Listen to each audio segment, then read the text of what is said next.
जी शुक्राना गुरु जी, अनंतम शुक्राना हमारे गुरु जी महाराज का। ओम नमः शिवाय, शिव जी सदा सहाय। ओम नमः शिवाय, गुरु जी सदा सहाय। शुक्राना, अनंतम शुक्राना।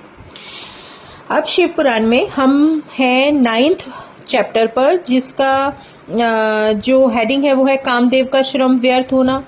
ब्रह्मा जी बोले, अनुचरों के साथ उस काम को शिव के स्थान में जाने पर जो कुछ विचित्र चरित्र हुआ उसे सुनो। मोह करने वाले काम ने वहां जाकर अपने प्रभाव को विस्तारित कर प्राणियों को मोहित कर लिया। बसंत ऋतु ने भी महादेव जी को मोहित करने वाला अपना प्रभाव किया। सभी एक साथ प्रफुल्ल हो गए। रति के साथ काम ने नाना प्रकार यत्न किए। सब जीव वश में हो गए, परंतु शिव और गणेश जी वशी ना हुए। इस काम के सब प्रयास निष्फल हो गए और यह मद रहित हो अपने स्थान को चला गया। गदगद वाणी से मुझ ब्रह्मा जी को प्रणाम करके अहंकार रहित उदासीन काम मुझसे बोला, योग परायण शंभु जी मोहित होने वाले नहीं हैं। उस शंभु के मोहन करने में दूसरों की ओर मेरा सामर्थ्य नहीं है।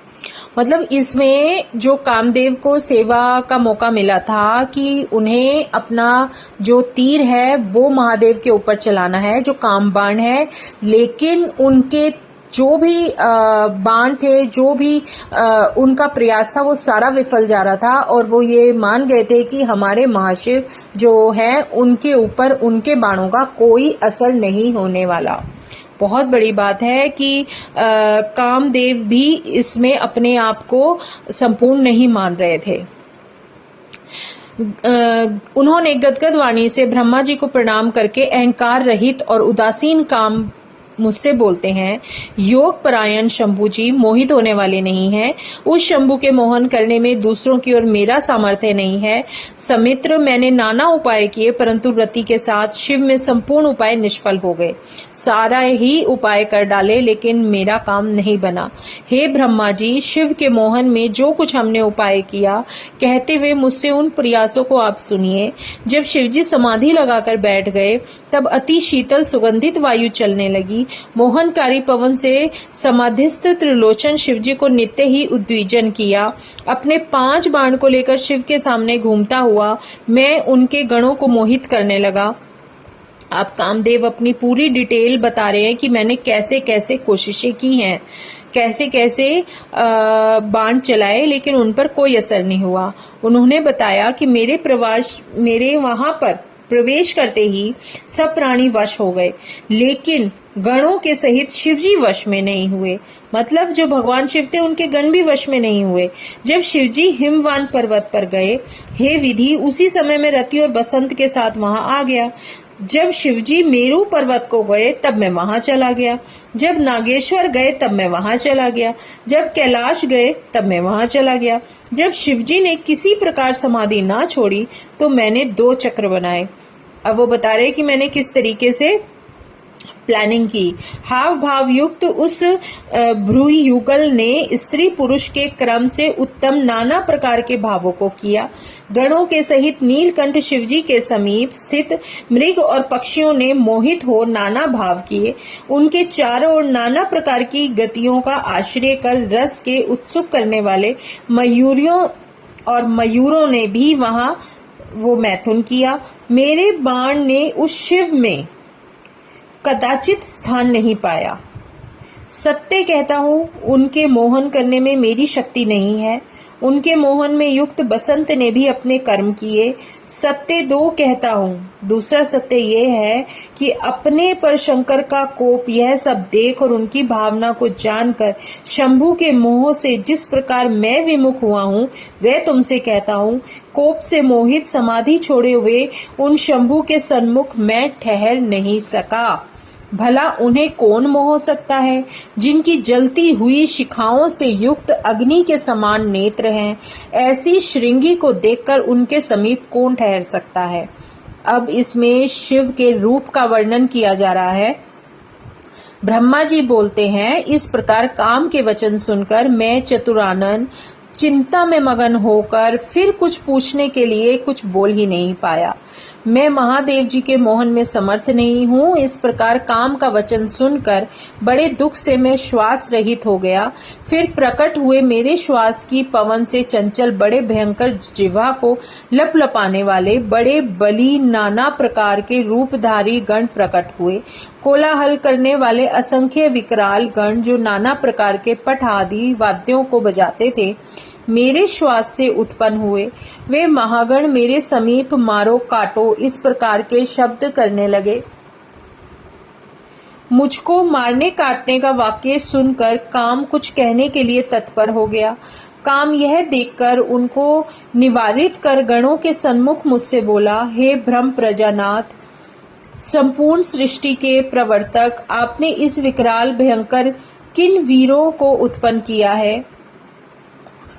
हे ब्रह्मा, इनका क्या काम है? यह कहाँ रहेंगे और इनका क्या नाम है? वह कहिए और वहां इनको निमोहित कीजिए। हे देवेश, इनको अपने कृत्य में नियोजित कर नाम और स्थान से कृपा कर जो उचित हो वह मुझे आज्ञा दीजिए। ब्रह्मा जी बोले, यह उत्पन्न होते ही बारंबार मारिए मारिए इस प्रकार का वचन कहने लगे, इसलिए मार इनका नाम हो, इनका नाम भी रखा गया। यह गण सदैव जंतुओं को विधन करें और नाना कामों में रत यह गण बिना अपनी पूजा के प्रसन्न न हो।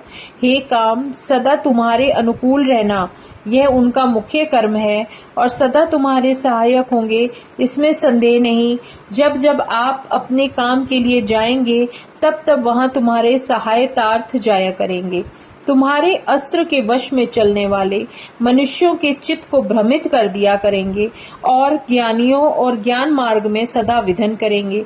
ब्रह्मा जी बोले, यह मेरा वचन सुनकर रति और काम दोनों कुछ प्रसन्न हुए। यह सब गण सुनकर मुझको और काम को छोड़कर वहां कार्य के अनुकूल अपनी आकृति में बैठ गए। यह कहकर ब्रह्मा ने फिर काम से कहा कि हे काम, तुम अनुत्तर हो, मेरी आज्ञा को करो। इसको साथ में ले फिर महादेव जी के मोहन के लिए जाओ।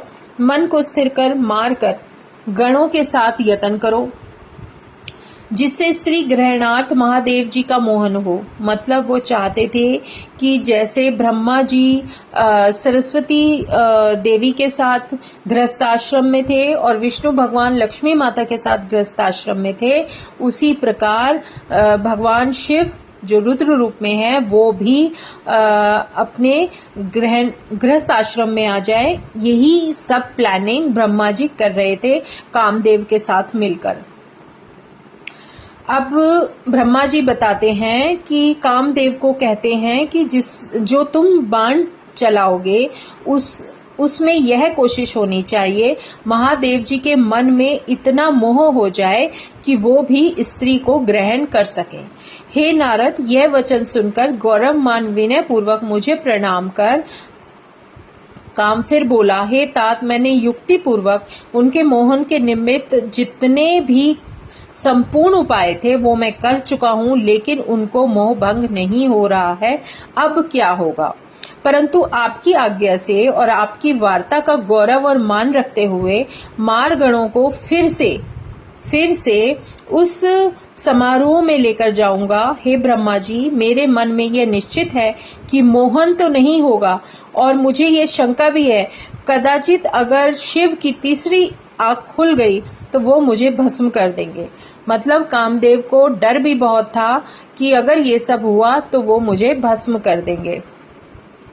हे मुनीश्वर, यह कहकर काम बसंत रति और मारगणों को साथ लेकर शिव के स्थान में गया और वहां जाकर पहले के समान काम और मधु ने बुद्धिमानी से बहुत प्रकार के उपाय और प्रभाव किए और मारगणों ने भी बहुत से उपाय किए, परंतु परमात्मा शंभुजी मोह को प्राप्त नहीं हुए।